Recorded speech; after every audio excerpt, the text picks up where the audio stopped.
Hello বন্ধুরা, কেমন আছেন সবাই? কিনেই ফেললাম এফজেডএস V4 বাইকটা। আসলে বিভিন্ন মানুষ বিভিন্ন ধরনের কথা বলে, বাইকটা ভালো না, বাইকটা বিভিন্ন সমস্যার কথা বলে। আসলে আমি নিজে চালিয়ে রিভিউটা দিলাম।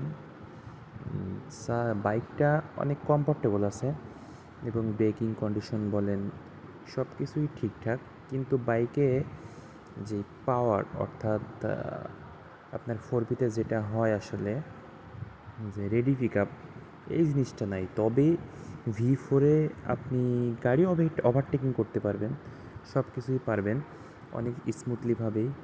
তবে যেটা না বললেই নয়, V4-এর ইঞ্জিনের উপরে আসলে অন্য ইঞ্জিন কখনোই সম্ভব না।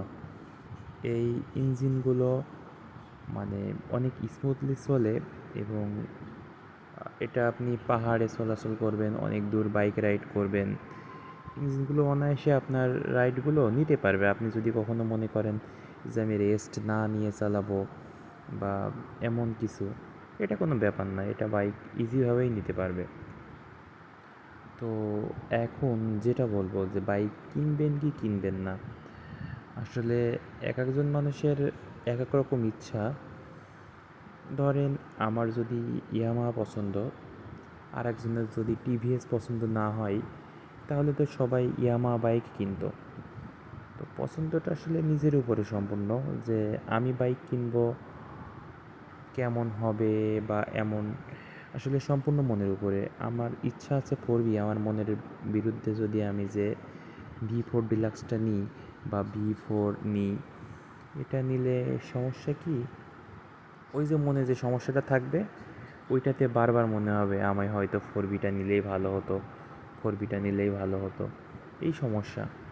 তো আদারস সব কিছু মিলে আমি একটা বিষয় না বললেই নয় যে V4 বাইকটা নিতে পারেন। আর এর একটা জিনিস কি, এর সাইলেন্সারের সাউন্ড অতিরিক্ত বেশি, V3-তে যেটা ছিল না, V4-এ আসলে এই সাউন্ডটা অনেক বেশি।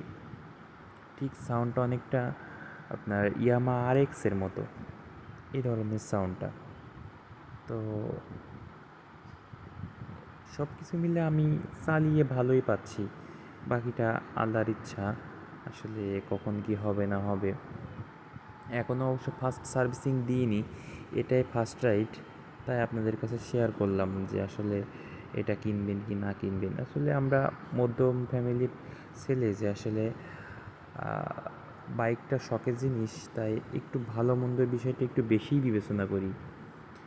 তাই ভালো মন্দ জানা এবং বোঝার ক্ষেত্রে রিভিউ দেখতে হয়, রিভিউ দেখে বোঝা যায় যে আসলে বাইকটা ভালো খারাপ না।